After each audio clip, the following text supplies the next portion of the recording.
तर तिकडे भंडारा मतदारसंघात काँग्रेसचे 60 नगरसेवक भाजपच्या संपर्कात आहेत। भाजप आमदार प्रणय फुके यांचा हा मोठा दावा आहे। पटोलेंच्या दबावामुळे दिलीप बनसोडे यांनी उमेदवारी मागे घेतल्याचंही फुके म्हणतायत। पटोलेंनी रेती तस्कराला समर्थन दिलं असंही प्रणय फुके यांनी म्हटलंय। बनसोडजीची जे तिकीट कापल्यामुळे दिलीप बनसोडजींनी मागे काँग्रेसने त्यांना माघार घेतल्यामुळे काल 4 वाजल्यापासून मला अनेक काँग्रेसच्या लोकांचे फोन आले आणि त्यांनी सांगितलं की आम्ही यावेळेस भारतीय जनता पार्टीचे अविनाश ब्राह्मणकरला मतदान देऊ।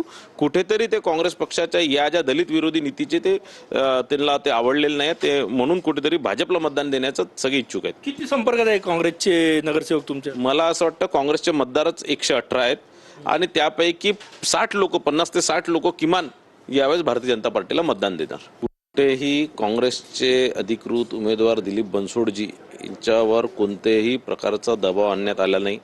त्यांच्यावर काँग्रेस पक्षाचे आणि नाना पटोलेजींनीच त्यांच्यावर दबाव आणून त्यांना उमेदवारी मागे घेण्याकरता त्यांना बाध्य केलं। कुठेतरी हे निवडून आले तर हे फार मोठे नेते होतील हे पाहता काँग्रेस पक्षाने त्यांचे पर छाटण्याचं काम केलेलं आहे। नाना पटोलेजींनी त्यांचे पर छाटण्याचं काम केलेलं आहे। एक चांगले दलित नेत्याला तिकीट कापून एक अपक्ष रेती माफिया आणि भूमाफिया असलेले एक राष्ट्रवादी काँग्रेस पक्षाचे जिल्हा परिषद सदस्य नरेश ईश्वरकर यांना कुठेतरी समर्थन दिलंय, हे फार संशयास्पद